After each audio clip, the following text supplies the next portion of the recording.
নিয়ে বা ব্যর্থতা নিয়ে আপনাদের কাছে ছেড়ে দিলাম, আপনারা রায় দিবেন যে জুলুস সফল নাকি। আসসালামু আলাইকুম। হয়তো আমাকে অনেকে চিনেন কিংবা চিনেন না, আমি এই গ্রামের সন্তান। আমি ছোটবেলাতে দেখে আসছি এলাকার ভিতরে একজন সুন্নির জন্য আমাদের মানুষ পাই নাই। আমি ছোটবেলা থেকে জন্মলগ্ন থেকে আমি দেখেছি। আজকে আমার এই বুক ভরা ভালোবাসা, বুক ভরা আর্তনাদ খোদার কাছে, যিনি রহমত আলী আলমীকে সৃষ্টি করে আজকে আমাদের এই সুন্নি জামাতের আয়োজন করার সুযোগ দিয়েছেন। লাখ লাখ কোটি কোটি শুকরিয়া সেই নবীর কদমের মধ্যে।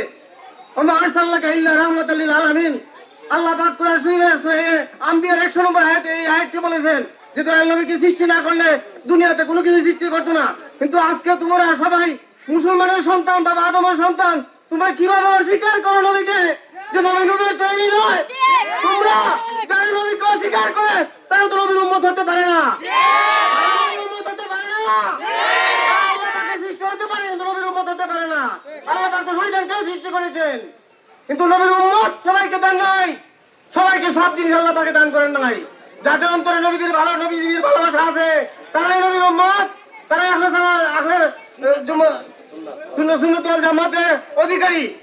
দুনিয়ার কিয়ামত হওয়ার পূর্ব পর্যন্ত আহলে সুন্নাত ওয়াল জামাতের সম্মান থাকবে এবং কিয়ামত পর্যন্ত থাকবে। যারা স্বীকার করে না নবীকে, আমাদের নূরের নবী, তারা কার শয়তান বলেন? আপনারাই বলেন কার শয়তান? শয়তানকে আল্লাহ আগুনকে তৈরি করেছেন, নবীকে নূরে তৈরি করেছেন। যারা স্বীকার করেছেন নবীকে সৃষ্টি করার বিনিময়ে আল্লাহ 18,000 মাখলুকাত সৃষ্টি করেছেন, তারা কি 18,000 মাখলুকাতের সৃষ্টির অন্তর্ভুক্ত নয়? হ্যাঁ, কিন্তু আজকে অত্যন্ত খুশি হয়েছি বাবা পবিত্র সার্ফিনের মাটিতে আজকে আপনাদের আগমন দেখে। ভবিষ্যতে আপনারা আসবেন, আপনাদের যতটুকু সহযোগিতা লাগে আমি করবো ইনশাআল্লাহ। মারহাবা।